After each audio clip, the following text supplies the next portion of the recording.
આપણી સાથે શહેર કોંગ્રેસના જે પ્રમુખ છે લાલબા ગોહિલ તેઓ જોડાયા છે। સીધી જ લાલબા ગોહિલ સાથે વાત કરીશું।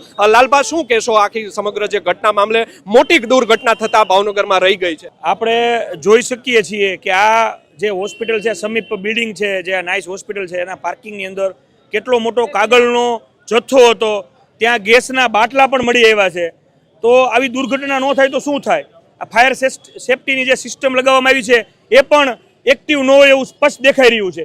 જો એક્ટિવ હોય તો ફાયર સેફટીની ટીમ આવે એ પહેલાં એ વર્ક કરી રહી હોવી જોઈએ। એટલે આવા બિલ્ડિંગ જે પણ ભાવનગરની અંદર આવેલા છે, આ તમામ બિલ્ડિંગોને તાત્કાલિક ધોરણે કડક કાર્યવાહી કરવી જોઈએ અને કોર્પોરેશનની ટીમે અને ફાયર સેફટીની ટીમે એવું ઉદાહરણ બેસાડવું જોઈએ કે અમે આવી ઘટનાઓમાં કડકમાં કડક કાર્યવાહી કરીએ છીએ। જ્યારે આગ લાગે ત્યારે કૂવા ખોદવા બેસવું એનો કોઈ મતલબ નથી। આ તમે જુઓ, ભાવનગર એક આપણું મહારાજા કૃષ્ણકુમારસિંહજીનું ભાવેણા છે, એક મોટી કલંકિત ઘટના બનતા રહી ગઈ। ખાસ કરીને હું ફાયર સેફટીની ટીમને પણ આભારી કહીશ કે ભાઈ એઓ તાત્કાલિક આવી અને રેસ્ક્યુ કર્યો।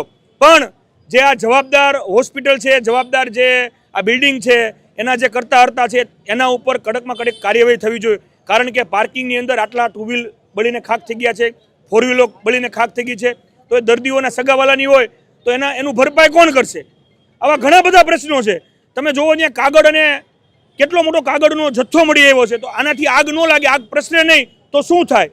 અચ્છા લાલબા, ખાસ કરીને વાત કરવામાં આવે તો સુરતનું તક્ષશિલા કાંડ હોય કે રાજકોટનો ટીઆરપી અગ્નિકાંડ હોય, તેવી મોટી ઘટના છે તે આજે ભાવનગરમાં થતા રહી ગઈ છે। અનેક જે બાળકો છે ફૂલ જેવા, તેનું રેસ્ક્યુ કરી લેવામાં આવ્યું છે। રામ રાખે તેને કોણ ચાખે તેવી ઘટના છે। પરંતુ કોમ્પ્લેક્સના મેનેજરને તમારા દ્વારા પૂછવામાં આવ્યું કે ફાયર બ્રિગેડની જે સિસ્ટમ મૂકવામાં આવી છે તે ચાલુ નથી થઈ, ત્યારે તમને તેઓએ શું જણાવ્યું હતું કે અમને આવડતું નથી? શું કીધું?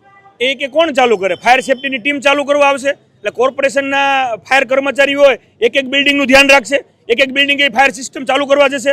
એ તો બિલ્ડિંગના કોઈ જવાબદાર વ્યક્તિએ ટ્રેનિંગ લેવાની હોય। જ્યારે ફાયર સેફટી એનઓસી આપ્યા હોય, એનઓસી આપ્યા પહેલાં એને ટ્રેનિંગ આપવી જોઈએ। જો ન આપી હોય તો કોર્પોરેશનના અધિકારીઓની પણ જવાબદારી છે।